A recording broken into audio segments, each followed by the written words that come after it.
Vida e obra Paulo Freire. Paulo Régulos Neves Freire ficou muito conhecido pelo método que desenvolveu de educação para adultos, um sistema inovador e uma pedagogia revolucionária, que procurava alfabetizar utilizando elementos do cotidiano destes alunos.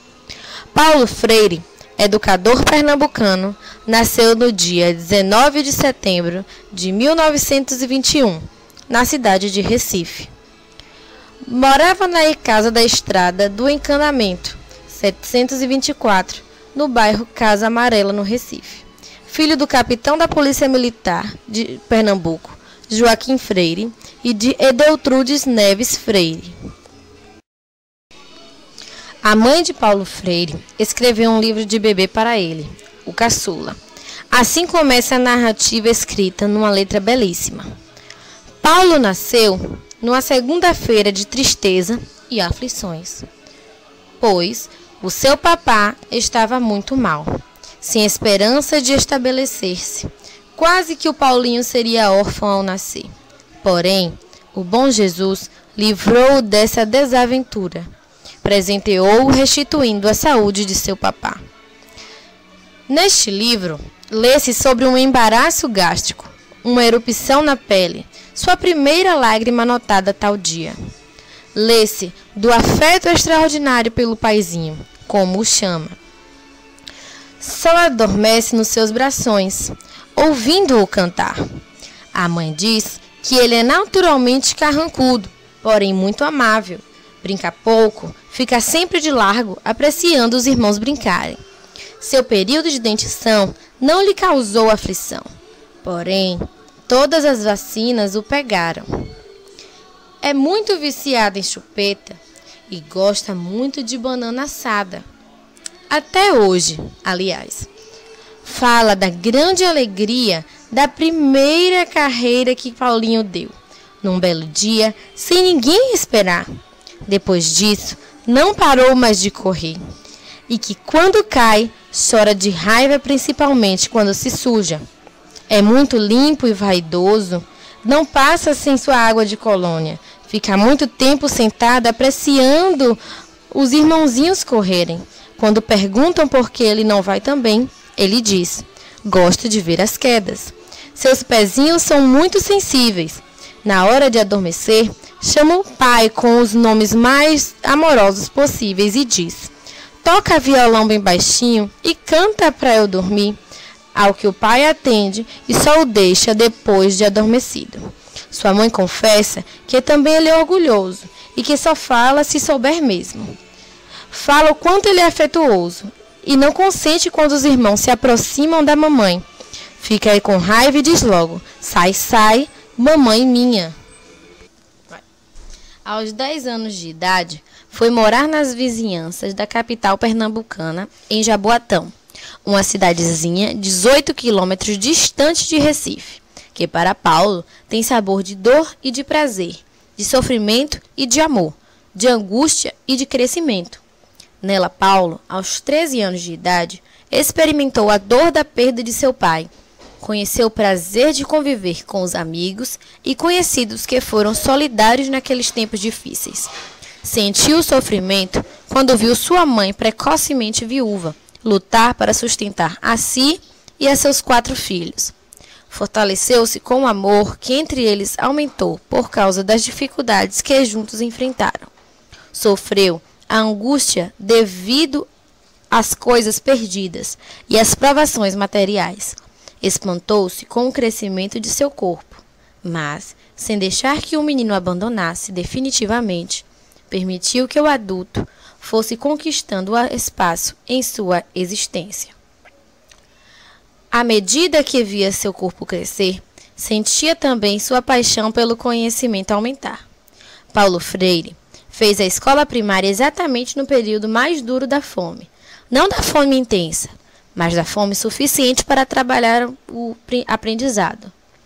Conseguiu fazer, Deus sabe como, o primeiro ano do ginásio aos 16 anos de idade, que, com seus colegas de geração, que os pais já tinham dinheiro, já estavam entrando na faculdade, mas sua mãe não tinha condições de continuar pagando a mensalidade. Então, foi uma verdadeira maratona para conseguir um colégio que o recebesse com uma bolsa de estudos. Finalmente, ele encontrou no colégio Oswaldo Cruz o dono desse colégio, Aloísio Araújo, que fora antes seminarista, casado com uma senhora extraordinária. Resolveu atender o pedido de sua mãe. Antes de ter concluído seus estudos universitários, casou-se em 1944 com a professora primária Elza Maia Costa Oliveira, com quem teve 5 filhos: Maria Madalena, Maria Cristina, Maria de Fátima, Joaquim e Lutgardes. Ainda nesse tempo, tornou-se o professor de língua portuguesa do Colégio Oswaldo Cruz, educandário que eu tinha acolhido na adolescência. Paulo Freire foi preso em junho de 1964, por ser um brasileiro politizado, por ver o amor e a arma maior da revolução, por ser o homem que comunica com a diferença, por acreditar na educação como fonte de libertação, enfim, por crer na mudança e a favor dela, agindo incansavelmente. Foram 70 dias de angústia e sofrimento, entre Bolívia, Chile, Estados Unidos, Suíça, Guiné-Bissau, São Tomé e Príncipe, Austrália, ou seja, pelo mundo. Depois de 16 anos, volta para o Brasil e diz: 16 anos de ausência exigem uma aprendizagem e uma maior intimidade com o Brasil de hoje. Vim para reaprender o Brasil. Isso em 1980, ao lado de sua tão amada Elza Freire e sua irmã Estela. Reconhecido mundialmente, Freire retorna como um dos mais importantes educadores da época. Em relação à obra de Paulo Freire, publicada em quase todo o mundo, ela é composta de inúmeros livros, uns exclusivamente seus, outros falados em parceria com os educadores. Entrevistas às pessoas que escreveram sobre ele, a rádios, a TVs, a jornais e às revistas diversas, conferências proferidas, orientação de teses, seminários e debates em universidades de todo o mundo e prefácio em obras de outros autores. A Pedagogia do Oprimido é que, sem dúvida, sua maior obra e mais importante. Foi traduzida e vem sendo publicada em mais de 20 idiomas. Isto prova a atualidade dos seus pensamentos neste fim de século. Pois o problema da libertação dos oprimidos, principalmente com a arrancada neoliberal, continua se apresentando como o maior desafio dos homens e das mulheres que constroem o seu tempo e o seu espaço histórico.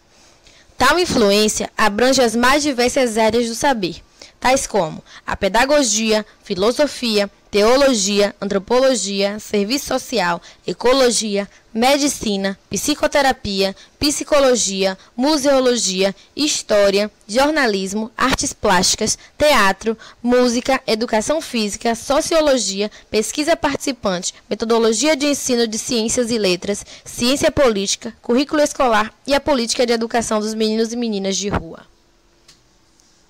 Com a morte de sua primeira esposa, em outubro de 1986, Freire abateu-se, mas, optando pela vida, casou-se novamente, em 27 de março de 88, no Recife, com a autora de sua biografia.